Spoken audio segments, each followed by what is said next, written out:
I'm here to talk about greed, the predominant force in the meme coin markets. It's not something good, but it's something that might make you money. This one won't, though. The greed token turned out to be a social experiment. This thing exploded on the Solana network last week as one man, who's commonly known as Voshi, started tweeting about how if other people tweeted, greed consumes everything around me and all this other inane nonsense, they would be airdropped greed token. And 43,000 people complied. They followed his steps. They compromised their Twitter account securities and threatened the security of their wallets to get a token, to get their hands on a token they knew nothing about. And it turned out that it was all a rug, but not one that they lose money on. Instead, one where people just had this one man in Croatia tweeting nonsense from their Twitter accounts about how greed is not a good force, how they need to be more thoughtful about account security, and maybe take a step back and think about what really is right and wrong in this crypto world. Zach, you and I, we've known Voshi for a while. What do you think of this story? Legendary, absolutely legendary move by Voshi on this one. The gentle rug. It's like a shag rug, right? Like where it pulls your feet out, but you land softly and you're in the caress of a big, large man named Voshi. And that, to me, is what this story is about. I mean, people in this space have observed this phenomenon for a long time. People love free money. In his first tweet, he put airdrop there prominently. All interactions with this tweet will be recorded. And people are attuned to these handouts because sometimes they're quite profitable. So the fact that Voshi was able to highlight that and sort of comment on this sad desire to get on that next big rocket ship up is great. And I think it should open people's eyes that this is such a defining feature of the space. You know, this is 43,000 wallets. I'm sure there was people interacting with multiple wallets trying to do their best to farm this potential airdrop. And it's something that I think we've seen from real projects. They struggle with this, right? What's the dynamic? How do we get people on board this decentralized movement while not rewarding just outright greed? And I think it is sort of again, we always go back to the bell curve, right? We always go back to the midwit meme.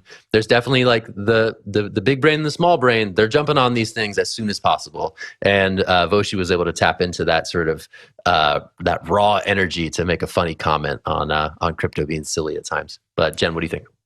What a commentary. I'm done giving public service announcements and advice to people because obviously no one listens when it comes to telling people how to be safe, how to be secure, how to guard your things, not to FOMO into anything. Everyone's out there doing their own thing. So I'm just finished. I'm not giving any advice anymore. Everyone do whatever you want. If you have greed and you want to latch on to these projects, just I'm out of it. Danny, I have a question for you though. I need you to explain to me just a little more how this happened. Why were people giving out their Twitter accounts? Was it just so that Voshi could tweet from them? What was the mechanism? What made it so enticing?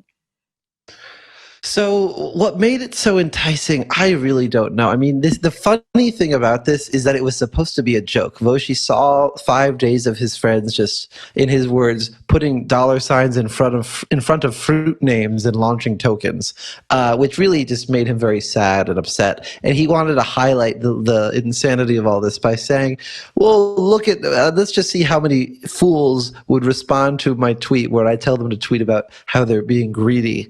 He thought that 90% of people would get the joke and 10% would fall for it. It was the other way around entirely. And that's when he decided to start leaning in.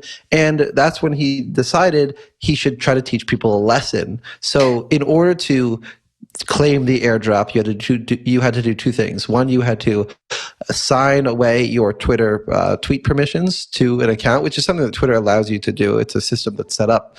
And then two, when it came time for the airdrop itself, which was on Friday, 4 days after this whole thing started, you had to sign a transaction that was designed to look suspicious. Now, it wasn't actually a suspicious transaction, but for those who were looking for red flags, it might be a reason to think, maybe I shouldn't just sign a transaction with my hot wallet, because whenever you sign a transaction that you don't fully understand, you are risking getting drained.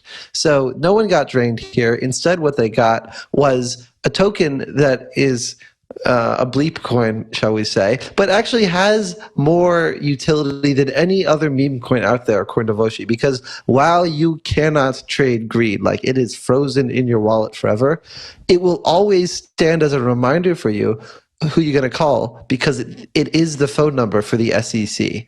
So according to Voshi, this thing has more utility than any other token in existence, because as long as you have it, and you always will, you know the phone number to file complaints with the SEC. Voshi's it is the way to out. teach people, This is right? the way to teach people. Voshi figured it out.